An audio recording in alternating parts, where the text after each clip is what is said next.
president is seriously considering unveiling his own plan for Mideast peace, ending decades of conflict in his mind between Israelis and Palestinians. The Washington Post reports that the plan could be announced by autumn of this year. It would drop the previously incremental approach, if you want to call our recent approach that, in favor of a more ambitious plan embracing borders, the right of return for Palestinian refugees, the status of Jerusalem. They also say the plan would emphasize confronting Iran, which, of course, is at the top of Israel or the Israeli government's concerns.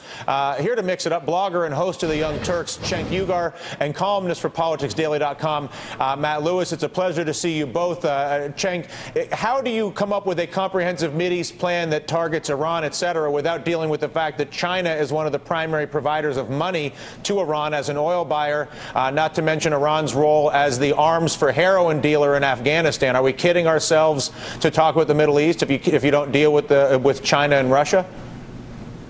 Well, this is already a comprehensive plan. If you want to expand it to China, sure, it's going to complicate it a little bit more. But I think that. But I'm not trying to complicate it. I'm just saying if Iran gets their money from China, and you say you want to deal with Iran, what's your plan if you're not going to deal with China and they're going to still have all the money and still be trading heroin for guns with Afghanistan, right? Am I crazy? Well. No, you're not crazy, and it's a fair point. But I haven't seen any news reports that say that we're not considering fair China and I think bringing Iran into this is actually bold and possibly brilliant because it gives Israel something that they want. Hey, you know what? We want to resolve the situation with Iran, so that gives them a higher incentive to do these peace talks. So I think it's a great move by Obama. Matt, if you look at it from that perspective, where if Iran is the carrot for Israel to play, because that's their number one concern, if Obama can figure out a way to corner Iran or solve the Iran problem, does that then give him some sort of a place to work with the Israelis relative to land and Palestine? Well, I mean, first of all, Dylan, let me say that President Obama, part of the rationale for his election was that he was supposed to all this hope and change stuff, and that other countries would respect us more. And in fact, what we've seen, whether it's Iran or Afghanistan or Israel, which we have a historically bad relationship with Israel right now compared to decades of relationship with them, he really hasn't done it. So the notion that he might magically fix things in Iran and that might be the carrot that would get Israel to sign on board is preposterous. I don't have a lot of faith in President Obama's ability to get this incredibly hostile regime of Iran to all of a sudden start behaving. Yeah, Cenk, you get the last word here. What is your view of the prospects for an Obama-led peace process compared to anybody who's tried it the past 2,000-3,000 years? I honestly don't understand what's ridiculous about it at all. It makes perfect sense to try it this way. What does Matt want us to do? Not try? That's what Bush did for 8 years, and it was an absolute disaster. What Obama's plan makes a lot of sense, give incentives to both sides. And the real problem is in Obama's plan, it's the right-wing government of Israel that doesn't actually want to engage in the peace process. So they try to find every excuse to wriggle out of it, and then they blame Obama and go, we got bad relations because we spit in Biden's face. Because your idea of a peace process always involves Israel giving over land. And by the way, that is the worst possible thing to do if you want peace. When Israel so you don't want to give land at all, right, Matt? No land at all. So what do you want to give? Israel gave over Gaza to the Palestinian Authority. Hamas took control and started launching rockets on civilians in Israel. That's what happens. That is not peace. Gaza's under a blockade. They do not have effective control over that. What's your plan, Matt? What's your plan? You're going to give no land. You're going to give nothing to the Palestinians. And then what do you want? So you want perpetual war. That is a very anti-Israel position. And I think you should reconsider what I think America should do is, first of all, not try to force its allies to give up land and a quixotic plan for peace.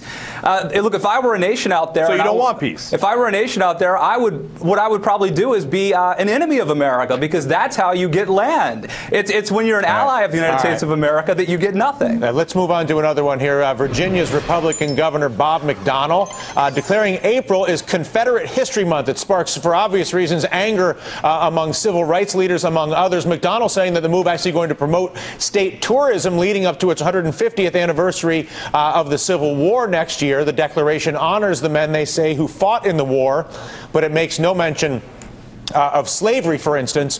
Former Virginia Governor Douglas Wilder, the grandson of slaves himself, called the omission, quote, mind-boggling. Matt, your view on whether it's Virginia or any formerly Confederate state that would use a Confederate celebration absent the acknowledgement of slavery as a mechanism to generate tourism revenue? Well, first, let's put it in context, Dylan. Virginia, I think, has 4 ongoing things that they're honoring right now, including organ donation and Child Safety Month. But April, I guess, was just to create Confederate Month here in the Commonwealth of Virginia. My take is I think it's entirely fitting and appropriate and proper to remember and to honor Virginians who died fighting in the Civil War. But I also agree with Governor Wilder. We should have, what should have happened is also make a mention of the sacrifices and the wrongs of slavery. So I think that it's appropriate to talk about the sacrifices Virginians made. But just like Governor Gilmore did years ago, you've got to mention slavery and you've got to mention the wrongs that were committed. Cenk? The part I love about this is that McDonald said that he had a great business plan for bringing more business into Virginia, and his great plan is redneck tourism. I mean, who's going to come to this? I mean, come on, that's ridiculous. I mean, he said that slavery was not included in the commemoration because it was insignificant. Redneck's money's green too. I bet you the governor would tell you. Let me tell you, there are a lot of people. There are a lot of folks in this country. I think who would probably take umbrage to the notion that that's redneck tourism. If you haven't taken umbrage at 24 minutes into this show, you haven't been watching. I'm offended. I'm outraged. All right, listen. Umbrage is taken across the board. Real quick, Cenk, you got something here you want to get off your chest? Yeah, look, he said that slavery was not significant. That's why he didn't include it in the commemoration. That's basically hanging up a sign saying, I am for white people. And he's obviously appealing to his base. Every political analyst agrees. And it's kind of sad that the Republican base loves that kind of talk and wants to admit talks of slavery and celebrate the Confederacy. He didn't say slavery wasn't significant. He didn't say slavery wasn't significant. He said there were many factors that contributed to the Civil War. He's actually right about that. But look, I'm a conservative, and I think he should have mentioned slavery. He did say it. I think he should have mentioned slavery. He said that slavery wasn't significant to Virginia? He said slavery was not significant within the context of this commemoration, within the context of the Confederacy. Well, of course it was significant. Now the context is different, but again, he should have mentioned slavery. What do you mean? It's the Confederacy. That's what this we're one will be discussing. good, though, because I actually think that if nothing else, the omission of slavery from a celebration of the Confederacy in the Civil War will probably cause a lot of people to actually go learn a little bit more about the Confederacy, Civil War, and slavery, just from conversations like this and otherwise. So what the heck, we'll take it. Gentlemen, a pleasure. Thanks for the conversation.